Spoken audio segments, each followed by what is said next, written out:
რომ მივედით ფინანსურ პოლიციაში, მაშველ რგოლად, ანუ პირდაპირ კომუნიკაციაზე გამოვიდა ირაკლი კირკიტაძე. მაშინ იყო ფინანსური პოლიციის ქალაქის უფროსი თუ რაღაც თბილისის უფროსი. და მან თქვა, მასთან მქონდა ჩვენ კომუნიკაცია, მე პირადად კომუნიკაცია და თქვა ესეთი რაღაც. აქედან კონტეინერი ვერ გავა ვერასდროს. ის კი არა საბაჟოზე წითელ ხიძეც ვერ შემოვა კონტეინერი, თუ თითოეულ კონტეინერზე არ იქნება გადახდილი $1500. ეს უნდა იყოს როგორც ხელფასი, ჩვეულებრივ მოწყვდილი ხელფასი, ჩვენ ვიცით რა დროს რამდენი კონტეინერი შემოდის, ამიტომ ეს თანხა უნდა იყოს ყოველთვის ჩვენთან.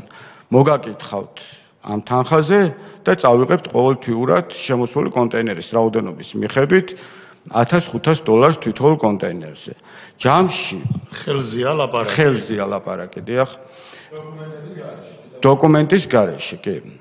თუ ამაზე შიდა ჩანაწერები არსებობს, ძველი ჩანაწერები, რომელიც უკვე პროკურატურას აქვს გადაცემული, მაგრამ ეს თანხა უნდა მისულიყო მათთან. ჯამში ჩვენ შემოქონდა თვეში 10 კონტეინერი, ანუ სადღაც საშუალოდ $15,000, ვიცით რომ იყო გადასახდელი და მან ისე დააკონკრეტა, რომ ეს თანხა მიდიოდა ბატონ ვანოსთან და ბატონი ვანო იყო საქმის კურსში, მერაბიშვილი, ბატონი ვანო იყო საქმის კურსში, რომ ეს თანხა უნდა მისულიყო მასთან. მეორე დაბარება ეს თქვა კირკიტაძე. ირაკლი კირკიტაძემ, დიახ.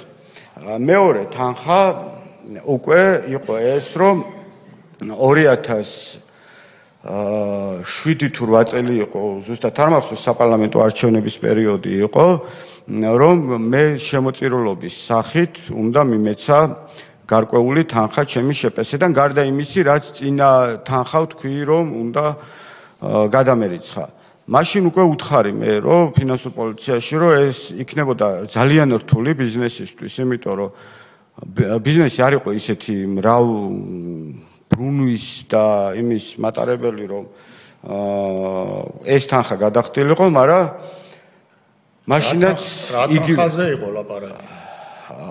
$100,000 იყო ეს თანხა.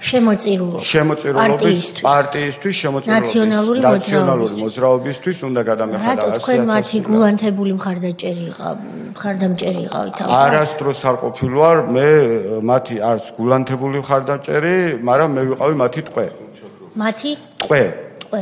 ჩვეულებრივი ტყვე ვიყავი, რომელსაც არ მქონდა არანაირი საშუალება იმისი, რომ რაც მინდოდა ისე გამეკეთებინა და როგორც უნდა კეთდებოდეს ბიზნესი, ისე გამეკეთებინა.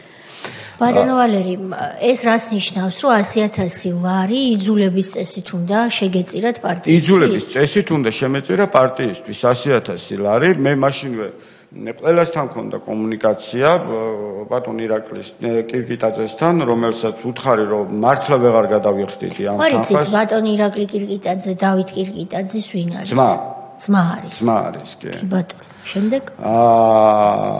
მე ვერ გავაკეთებდი ამ თანხის გადახდას, მაგრამ მათ მითხრეს, რომ აუცილებლად გადასახდელი იყო ეს თანხა, გამომდინარე იქიდან, რომ მერე უკვე გაბრაზდებოდნენ მათი ზემდგომები და ამ გაბრაზებას ვერავინ ვერაფერს ვეღარ უშველიდა.